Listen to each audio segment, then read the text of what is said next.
بسم اللہ الرحمن الرحیم۔ اعوذ باللہ من الشیطان الرجیم، بسم اللہ الرحمن الرحیم۔ السلام علیکم۔ آج آپ کا میزبان ڈاکٹر کاشف بشیر تفہیم القرآن سیریز کی قسط نمبر 422 کے ساتھ آپ کے سامنے حاضر خدمت ہے، جس میں ہم انشاءاللہ العزیز سورہ فاطر کی آیت نمبر 9 سے لے کر 14 تک کا ترجمہ اور تفسیر آپ کے سامنے پیش کریں گے، اور اس حصے کا موضوع ہے تمام نعمتوں کا مالک۔ بسم اللہ الرحمن الرحیم۔ واللہ الذی ارسل الریاح فتثیر سحابا فسقناہ الی بلد میت فاحیینا بہ الارض بعد موتها کذالک النشور۔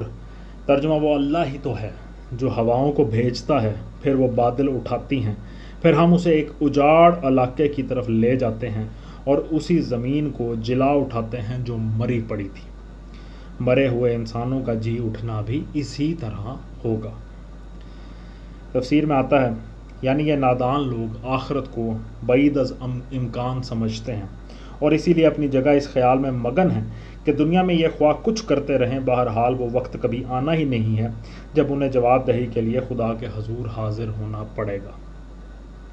لیکن یہ محض ایک خیال خام ہے جس میں یہ مبتلا ہیں۔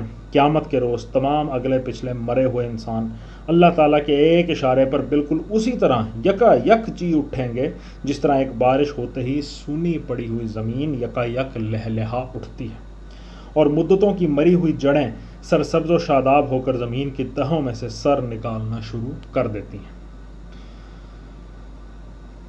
من کان یرید العزۃ فللہ العزۃ جمیعا الیہ یصعد الکلم الطیب والعمل الصالح یرفعہ والذین یمکرون السیئات لہم عذاب شدید ومکر اولئک ھو یبور۔ ترجمہ: جو کوئی عزت چاہتا ہو اسے معلوم ہونا چاہیے کہ عزت ساری کی ساری اللہ کی ہے۔ اس کے ہاں جو چیز اوپر چڑھتی ہے وہ صرف پاکیزہ قول ہے اور عمل صالح اس کو اوپر چڑھاتا ہے۔ رہے وہ لوگ جو بےہودہ چال بازیاں کرتے ہیں، ان کے لیے سخت عذاب ہے اور ان کا مکر خود ہی غارت ہونے والا ہے۔ جو کوئی عزت چاہتا ہو اسے معلوم ہونا چاہیے کہ عزت ساری کی ساری اللہ کی ہے۔ تفسیر میں آتا ہے، یہ بات ملحوظ رہے کہ قریش کے سردار نبی صلی اللہ علیہ وآلہ وسلم کے مقابلے میں جو کچھ بھی کر رہے تھے اپنی عزت اور اپنے وقار کی خاطر کر رہے تھے۔ ان کا خیال یہ تھا کہ اگر محمد صلی اللہ علیہ وآلہ وسلم کی بات چل گئی تو ہماری بڑائی ختم ہو جائے گی، ہمارا اثر و رسوخ مٹ جائے گا اور ہماری جو عزت سارے عرب میں بنی ہوئی ہے وہ خاک میں مل جائے گی۔ اس پر فرمایا جا رہا ہے کہ خدا سے کفر و بغاوت کر کے جو عزت تم نے بنا رکھی ہے وہ تو ایک جھوٹی عزت ہے جس کے لیے خاک ہی میں ملنا مقدر ہے۔ حقیقی عزت اور پائیدار عزت جو دنیا سے لے کر عقبا تک کبھی ذلت آشنا نہیں ہو سکتی، صرف خدا کی بندگی میں ہی میسر آ سکتی ہے۔ اس کے ہو جاؤ گے تو وہ تمہیں مل جائے گی اور اس سے منہ موڑو گے تو ذلیل و خوار ہو کر رہو گے۔ اس کے بعد آیت میں آیا کہ اللہ کے ہاں جو چیز اوپر چڑھتی ہے وہ صرف پاکیزہ قول ہے اور عمل صالح اس کو لے کر اوپر چڑھتا ہے۔ تفسیر میں آتا ہے، یہ ہے عزت حاصل کرنے کا اصل ذریعہ۔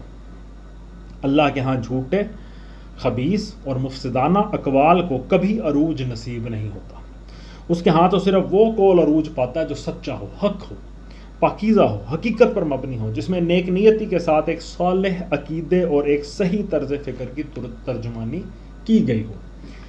پھر جو چیز ایک پاکیزہ کلمے کو عروج کی طرف لے جاتی ہے وہ قول کے مطابق عمل ہے۔ جہاں قول بڑا پاکیزہ ہو مگر عمل اس کے خلاف ہو، وہاں قول کی پاکیزگی ٹھٹر کر رہ جاتی ہے۔ محض زبان کے پھاگ اڑانے سے کوئی کلمہ بلند نہیں ہوتا، اسے عروج پر پہنچانے کے لیے عمل صالح کا زور درکار ہوتا ہے۔ اس مقام پر یہ بات بھی سمجھ لینی چاہیے کہ قرآن مجید قول صالح اور عمل صالح کو لازم و ملزوم کی حیثیت سے پیش کرتا ہے۔ کوئی عمل محض اپنی ظاہری شکل کے اعتبار سے صالح نہیں ہو سکتا جب تک اس کی پشت پر عقیدہ صالحہ نہ ہو، اور کوئی عقیدہ صالحہ ایسی حالت میں معتبر نہیں ہو سکتا جب تک کہ آدمی کا عمل اس کی تائید و تصدیق نہ کر رہا ہو۔ ایک شخص اگر زبان سے کہتا ہے کہ میں صرف اللہ وحدہ لا شریک کو معبود مانتا ہوں، مگر عملاً وہ غیر اللہ کی عبادت کرتا ہے تو اس کا یہ عمل اس کے قول کی تکذیب کر دیتا ہے۔ ایک شخص اگر زبان سے کہتا ہے کہ میں شراب کو حرام مانتا ہوں مگر عملاً وہ شراب پیتا ہے تو اس کا محض قول نہ خلق کی نگاہ میں مقبول ہو سکتا ہے نہ خدا کے ہاں اسے کوئی قبولیت نصیب ہو سکتی ہے۔ آیت کے آخر میں ہے کہ وہ لوگ جو بیہودہ چال بازیاں کرتے ہیں، تفسیر میں آتا ہے یعنی باطل اور خبیث کلمے لے کر جو اٹھتے ہیں، ان کو چالاکیوں سے، فریب کاریوں سے اور نظر فریب استدلالوں سے فروغ دینے کی کوشش کرتے ہیں اور ان کے مقابلے میں کلمہ حق کو نیچا دکھانے کے لیے کوئی بری سے بری تدبیر استعمال کرنے سے بھی نہیں چوکتے۔ اللہ نے کہا کہ ان کے لیے سخت عذاب ہے اور ان کا مکر یعنی ان کا پلان خود ہی غارت ہونے والا ہے۔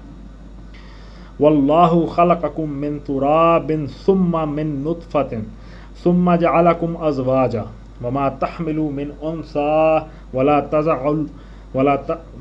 تَضَعُ إِلَّا بِعِلْمِهِ وَمَا يُعَمَّرُ مِن مُعَمَّرٍ وَلَا يُنْقَصُ مِنْ عُمُرِهِ إِلَّا فِي كِتَابٍ إِنَّ ذَلِكَ عَلَى اللَّهِ يَسِيرٌ۔ ترجمہ: اللہ نے تم کو مٹی سے پیدا کیا، پھر نطفہ سے، پھر تمہارے جوڑے بنا دیے، یعنی مرد اور عورت۔ کوئی عورت حاملہ نہیں ہوتی اور نہ بچہ جنتی ہے مگر یہ سب کچھ اللہ کے علم میں ہوتا ہے۔ کوئی عمر پانے والا عمر نہیں پاتا اور نہ کسی کی عمر میں کچھ کمی ہوتی ہے مگر یہ سب کچھ ایک کتاب میں لکھا ہوتا ہے۔ اللہ کے لیے یہ بہت آسان کام ہے۔ اللہ نے تم کو مٹی سے پیدا کیا، تفسیر میں آتا ہے یہاں سے یعنی کہ جو تقریر کا رخ ہے وہ عوام الناس کی طرف پھر رہا ہے۔ اللہ نے کہا کہ نطفے سے پیدا کیا، مٹی سے پیدا کیا، پھر نطفے سے۔ تفسیر میں آتا ہے یعنی انسان کی آفرینش پہلے براہ راست مٹی سے ہوئی، یعنی حضرت آدم علیہ السلام جو سب سے پہلے انسان اللہ تعالیٰ نے پیدا کیا جنہیں، وہ براہ راست مٹی سے، اور پھر اس کے آگے جو افزائش ہوئی انسان کی نسل کی وہ نطفے سے چلائی گئی۔ اس کے بعد آیا کہ یہ سب کچھ ایک کتاب میں لکھا ہوتا ہے۔ تفسیر میں آتا ہے یعنی جو شخص بھی دنیا میں پیدا ہوتا ہے اس کے متعلق پہلے یہ لکھ دیا جاتا ہے کہ اسے دنیا میں کتنی عمر پانی ہے، کس کی عمر دراز ہوتی ہے تو اللہ کے حکم سے ہوتی ہے، اور چھوٹی ہوتی ہے تو وہ بھی اللہ ہی کے فیصلے کی بنا پر ہوتی ہے۔ بعض نادان لوگ اس کے جواب میں یہ استدلال پیش کرتے ہیں کہ پہلے نوزائیدہ بچوں کی موتیں بکثرت واقع ہوتی تھیں اور اب علم طب کی ترقی نے ان کی اموات کو روک دیا ہے، اور پہلے لوگ کم عمر پاتے تھے، اب وسائل علاج بڑھ جانے کا نتیجہ یہ ہوا ہے کہ عمریں طویل ہوتی جا رہی ہیں۔ لیکن یہ دلیل قرآن مجید کے اس بیان کی تردید میں صرف اس وقت پیش کی جا سکتی تھی جبکہ کسی ذریعے سے ہم کو یہ معلوم ہو جاتا کہ اللہ نے تو فلاں شخص کی عمر مثلا 2 سال لکھی تھی اور ہمارے طبی وسائل نے اس میں 1 دن کا اضافہ کر دیا، یعنی ہمیں پہلے پتہ ہو کہ اس کی کتنی عمر لکھی ہوئی تھی اور ہم نے نعوذ باللہ اپنے میڈیکل فیسلٹیز کے ذریعے اس کی 1 دن میں اضافہ کر دیا۔ اس طرح کا کوئی علم اگر کسی کے پاس نہیں ہے تو وہ کسی معقول بنیاد پر قرآن کے اس ارشاد کا معاوضہ نہیں کر سکتا۔ محض یہ بات کہ اعداد و شمار کی روح سے اب بچوں کی شرح موت گھٹ گئی ہے یا پہلے کے مقابلے میں اب لوگ زیادہ عمر پا رہے ہیں، اس امر کی دلیل نہیں ہے کہ انسان اب اللہ تعالیٰ کے فیصلوں کو بدلنے پر قادر ہو گیا ہے۔ آخر اس میں کیا عقلی استباد ہے کہ اللہ تعالیٰ نے مختلف زمانوں میں پیدا ہونے والے انسانوں کی عمریں مختلف طور پر مقرر فرمائی ہوں، اور یہ بھی اللہ عز و جل ہی کا فیصلہ ہو کہ فلاں زمانے میں انسان کو فلاں امراض کے علاج کی قدرت عطا کی جائے گی اور فلاں دور میں انسان کو بقائے حیات کے فلاں ذرائع بخشے جائیں گے۔ بہرحال قرآن ہی میں حضرت نوح علیہ السلام کی جتنی عمر بتائی گئی ہے اس حساب سے دیکھیں تو عمریں تو کم ہوتی چلی جا رہی ہیں، جیسے جیسے ہم میڈیکل فیسلٹیز میں اگر ترقی کر رہے ہیں تو عمر بڑھتی ہوئی تو نظر نہیں آ رہی، کم ہو رہی ہیں۔ اگر ایوریج ایج دیکھا جائے تو بڑھتی ہوئی نظر نہیں آتی بالکل بھی۔ اور دوسری بات یہ ہے کہ علاج کا جو علم ہے اس سے کسی تکلیف میں تو کمی بیشی ہو سکتی ہے، زندگی موت کبھی بھی کسی میڈیکل فیسلٹی سے ٹالا نہیں جا سکتا، نہ بڑھائی جا سکتی ہے۔ آیت کے آخر میں اللہ کے لیے بہت آسان کام ہے۔ تفسیر میں ہے یعنی اتنی بے شمار مخلوق کے بارے میں اتنا تفصیلی علم کہ اس کی ہر بات لکھی ہوئی ہے، ہر اس کا ایک رجسٹر بنا ہوا، اس کی کتاب اللہ تعالیٰ کہتے ہیں بن گئی ہے، اور فرد کے بارے میں اتنے مفصل احکام اور فیصلے کرنا اللہ کے لیے کوئی دشوار کام نہیں۔ کتنے اللہ تعالیٰ کی قدرت دیکھیں، اس کی پاور اتھارٹی دیکھیں آپ۔ وما یستوی البحران ھذا عذب فرات سائغ شرابہ وھذا ملح اجاج ومن کل تأکلون لحما طریا وتستخرجون حلیة تلبسونها وترى الفلك فیہ مواخر لتبتغوا من فضلہ ولعلکم تشکرون۔ ترجمہ، اور پانی کے دونوں ذخیرے یکساں نہیں ہیں، ایک میٹھا اور پیاس بجھانے والا ہے، پینے میں خوشگوار، اور دوسرا سخت کھاری کے حلق چھیل دے، مگر دونوں سے تم تر و تازہ گوشت حاصل کرتے ہو، پہننے کے لیے زینت کا سامان نکالتے ہو، اور اسی پانی میں تم دیکھتے ہو کہ کشتیاں اس کا سینہ چیرتی چلی جا رہی ہیں تاکہ تم اللہ کا فضل تلاش کرو اور اس کے شکر گزار بنو۔ آیت کے آغاز میں ہے پانی کے دونوں ذخیرے یکساں نہیں ہیں۔ تفسیر میں آتا ہے یعنی ایک وہ ذخیرہ جو سمندروں میں ہے اور دوسرا وہ ذخیرہ جو دریاؤں، چشموں اور جھیلوں میں ہے۔ یعنی ایک جو سی واٹر ہے وہ عموماً یعنی بہت بڑی تعداد میں، جتنا بھی زیادہ جنرلی عام طور پہ سمندر کا جو پانی ہے وہ کھارا ہوتا ہے، اور جو دریاؤں کا پانی ہے، چشموں یا جھیلوں کا پانی ہے وہ میٹھا ہوتا ہے، پینے کے لیے خوشگوار ہوتا ہے، اور سمندر کا پانی سخت کھاری ہوتا ہے کہ حلق چھیل دے۔ اللہ تعالیٰ فرماتے ہیں دونوں سے تم تر و تازہ گوشت حاصل کرتے ہو، یعنی آبی جانوروں کو، یعنی دونوں میں مچھلیاں پیدا ہوتی ہیں، بنتی ہیں، پلتی ہیں۔ آگے آیا پہننے کے لیے زینت کا سامان نکالتے ہو، یعنی موتی، مونگے اور بعض دریاؤں سے ہیرے اور سونا تک نکلتا ہے۔ پھر آیا کہ تم اللہ کا فضل تلاش کرو، یعنی اس میں کشتیاں چلتی ہیں اور تم اس اللہ کا فضل تلاش کرو، اس کے شکر گزار بنو۔ تفسیر میں آتا ہے یعنی دن کی روشنی، معاف کیجیے گا، یعنی اللہ کا فضل تلاش کرو، اللہ کا رزق تلاش کرو، یعنی وہ جو ماہی گیر نکلتے ہیں اور مچھلیاں وغیرہ پکڑ کے اپنا گزر بسر کرتے ہیں۔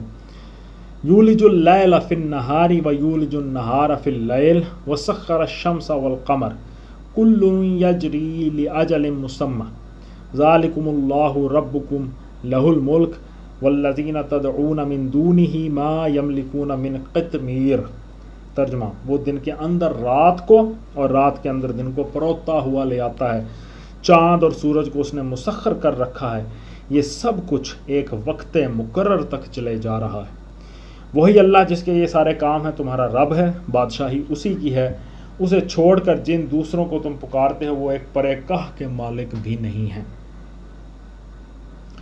وہ دن کے اندر رات کو اور رات کے اندر دن کو پروتا ہوا لے آتا ہے۔ تفسیر میں آتا ہے یعنی دن کی روشنی آہستہ آہستہ گھٹنی شروع ہوتی ہے اور رات کی تاریکی بڑھتے بڑھتے آخرکار پوری طرح چھا جاتی ہے۔ اسی طرح رات کے آخر میں پہلے افق پر ہلکی سی روشنی نمودار ہوتی ہے اور پھر رفتہ رفتہ روز روشن نکل آتا ہے۔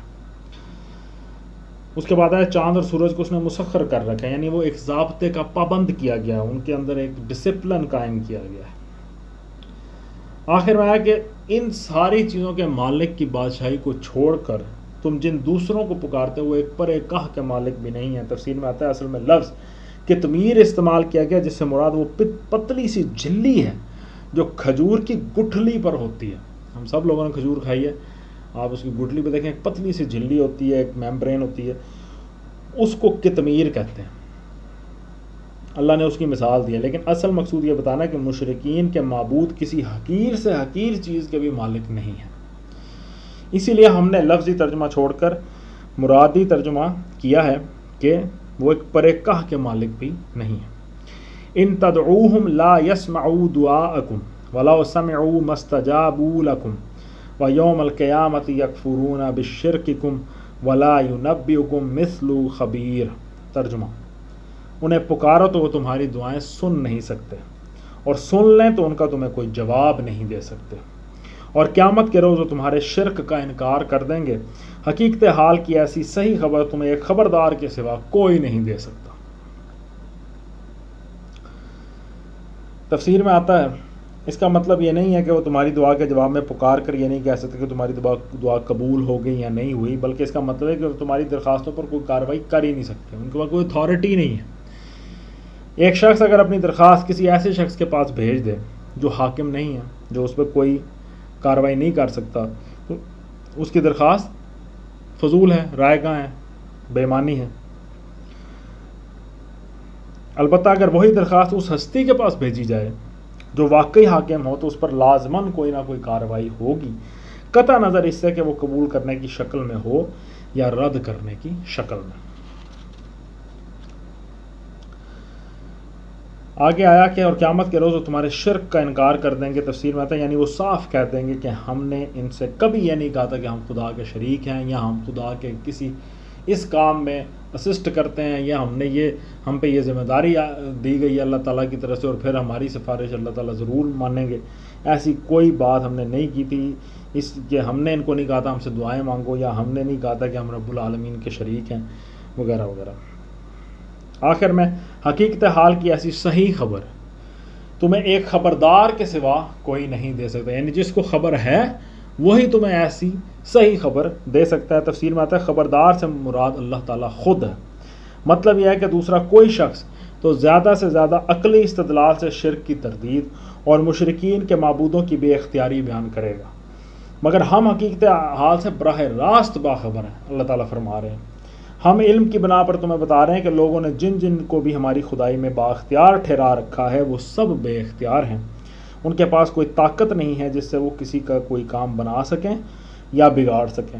اور ہم براہ راست یہ جانتے ہیں کہ قیامت کے روز مشرکین کے یہ معبود خود ان کے شرک کی تردید کریں گے. بے شک یہ بات اللہ تعالیٰ کے سوا کوئی نہیں جان سکتا. صدق اللہ العلی العظیم. الحمدللہ آج ہم نے سورہ فاطر کی آیت نمبر 14 تک کا ترجمہ اور تفسیر آپ کے سامنے پیش کیا. اللہ تعالیٰ سے دعا ہے کہ اللہ تعالیٰ ہماری اس کوشش کو قبول فرمائے، ہمارے پڑھنے کو آپ کے سننے کو قبول فرمائے اور اس کی برکت سے ہماری زندگیوں میں وہ مثبت تبدیلیاں رونما ہوں جن کی وجہ سے ہمارے کریکٹر صاف ہو جائیں اور ہم سیدھے راستے پہ چلنے والے بن جائیں اور اللہ تعالیٰ کو راضی کر سکیں.